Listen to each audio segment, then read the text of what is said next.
Bonjour tout le monde! On se retrouve sur mes mains pour faire un nouveau tuto. Aujourd'hui je vais vous faire le fond de ce coloriage. Et donc pour commencer en fait je vais utiliser un fluide de masquage. Je vais utiliser des encres pour faire le fond, mais il y a certaines parties que je n'ai pas du tout envie d'ancrer en fait. Donc par exemple tous les petits poissons, les petites bulles sur le coloriage. Pour ne pas les ancrer, j'utilise ce qu'on appelle donc un fluide de masquage. Donc c'est en fait du latex liquide que je viens poser sur les endroits que je veux masquer. Pour utiliser ce liquide de masquage, en fait il faut utiliser un pinceau auquel on ne tient pas parce que ça abîme très fort les pinceaux. Et donc voilà, moi ici j'ai utilisé un pinceau que j'utilise expressément pour ça. Et donc j'en place vraiment partout de ce latex liquide sur mes zones à masquer, donc sur mes poissons. Et il faut aller très vite quand on trempe son pinceau dans le pot parce que ça sèche assez vite et après ça fait des petits filaments comme ça, voilà, c'est très embêtant. Donc il faut vraiment garder le pinceau liquide le plus longtemps possible et dès que ça sèche, hop, on retrempe dans le latex. Et donc voilà, donc j'en place partout sur mes petits poissons.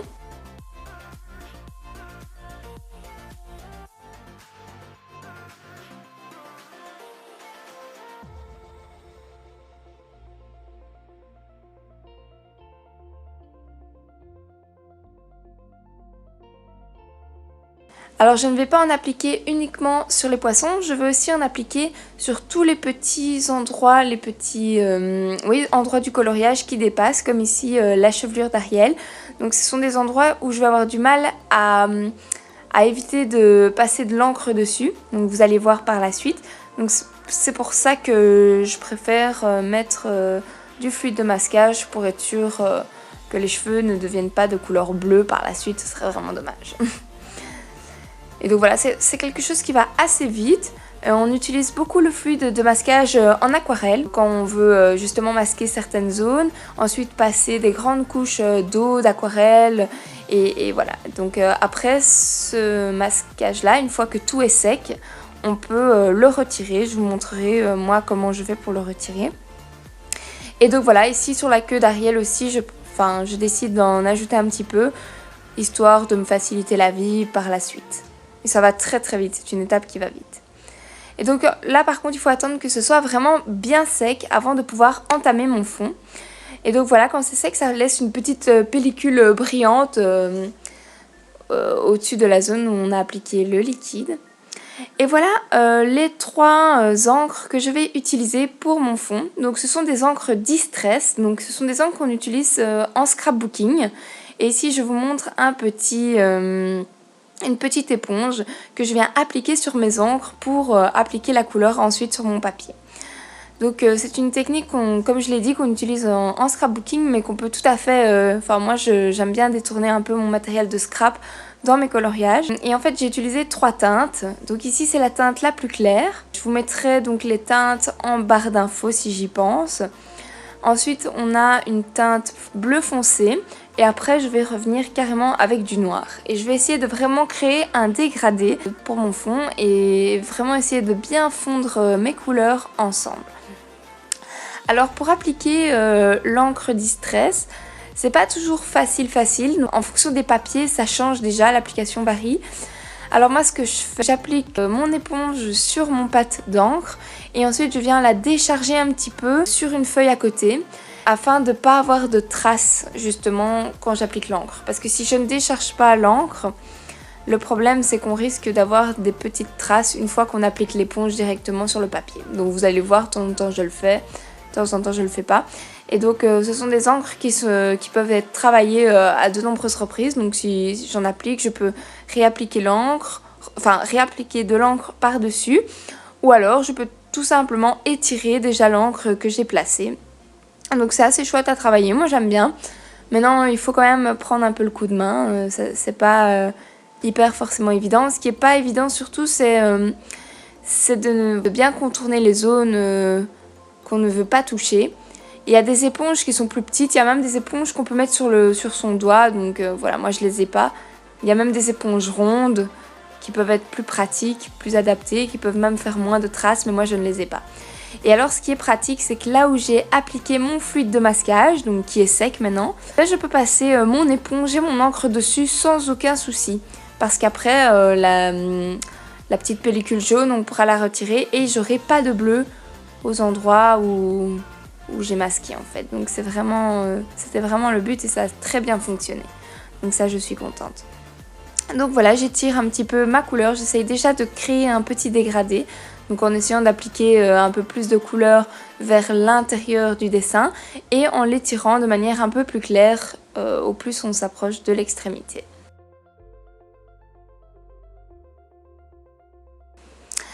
Alors comme je vous l'ai dit tout à l'heure, j'ai utilisé un deuxième bleu. Cette fois-ci, c'est un bleu plus foncé. Je le décharge un petit peu au début et je pense qu'après, j'arrête de le décharger. Et je viens contourner ma première couleur. Et j'en applique, voilà, je suis la première couleur sans souci. Je peux même repasser dessus en essayant de fondre les deux couleurs. Ça se fond très très bien et ça forme aussi le dégradé. C'est ça qui je trouve est important dans les distresses. Et voilà, j'essaye de faire des petits mouvements circulaires. Je le fais pas toujours, mais c'est vrai que c'est mieux d'en faire. Comme ça, on évite vraiment de faire des traces sur le coloriage. Et c'est vraiment une méthode qui est assez rapide et ça donne un autre effet en fait que le pastel sec. Comme ça, de loin, je trouve que ça ressemble un peu au pastel sec. Mais c'est vrai que ça donne un autre rendu et je trouvais que pour de l'eau, ça donnait bien.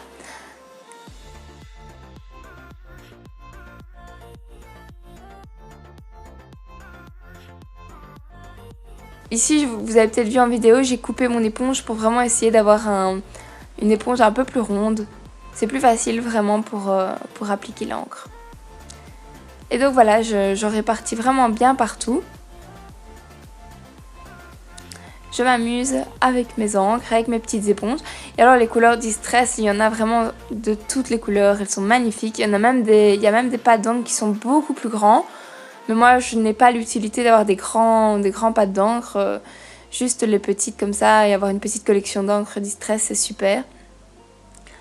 Et alors, ce sont des encres qu'on doit placer vers le bas si on veut vraiment bien pouvoir les conserver. Je vous conseille de les retourner dans votre rangement. Comme ça, l'encre reste toujours bien humide, quoi. Bien ancrée. Et donc voilà, j'applique ma deuxième couleur. Alors soit on peut essayer de faire de manière très lisse, soit on peut donner des petits effets, un petit peu de mouvement. C'est ce que j'ai voulu essayer de donner ici en faisant des... Je voulais pas qu'on voit des traits d'éponge, ça je voulais pas. Mais je voulais vraiment avoir des petits mouvements dans l'eau pour que ce soit pas tout plat, quoi. Et alors vous allez voir par après que ce sont des encres qui se travaillent avec de l'eau aussi. On peut ajouter de l'eau, vous verrez par après comment moi je l'utilise.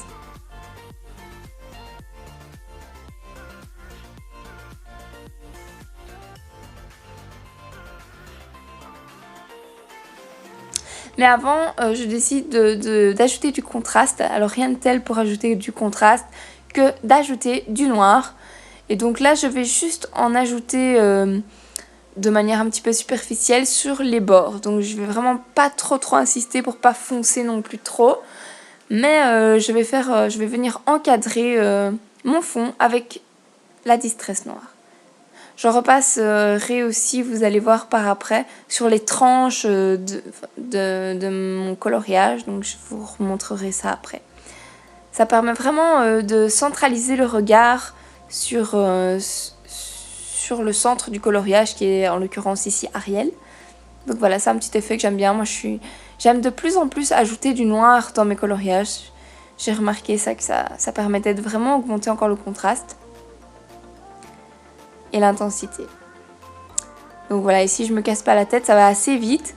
Je prends ma petite éponge et hop j'en ajoute partout, je fais mon cadre en noir. Alors je protège l'arrière avec des feuilles blanches, hein, comme vous voyez ici sur mon coloriage. C'est parce que voilà, j'aimerais pas que les encres débordent un peu sur les autres colos, ce serait dommage. Donc c'est pour ça que je protège bien l'arrière de mon coloriage. Ce que je fais ici, c'est que j'ai repris mon encre bleue pour revenir un petit peu travailler les intersections entre les deux couleurs. Donc ça on peut faire aussi avec la claire et c'est la même technique que dans les coloriages, les dégradés, hein. On peut reprendre la couleur précédente pour revenir fondre l'intersection tout simplement, pour revenir mélanger tout ça.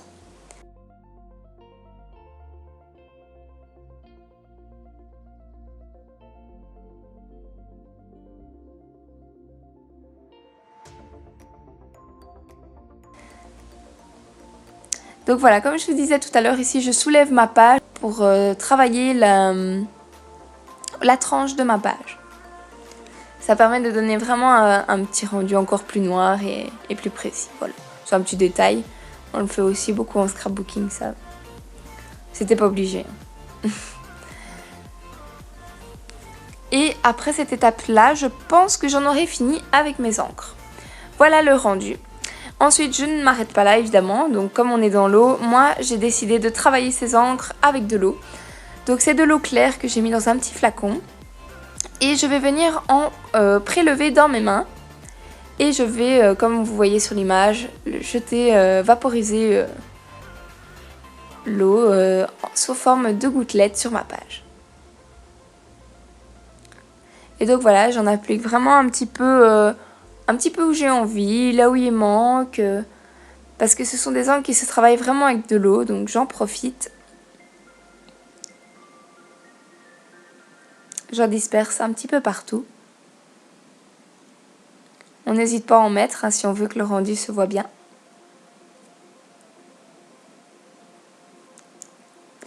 Une fois que c'est appliqué, je prends du papier, un petit papier absorbant et hop, je viens retirer l'excédent d'eau. De 1 pour éviter que ça gondole et de 2 pour retirer en fait la couleur. Donc je sais pas si vous allez bien voir ici mais vous verrez mieux après. Ça retire vraiment et ça fait des taches hein, dans l'eau, des espèces de petites bulles d'eau. Ça donne un effet très sympa.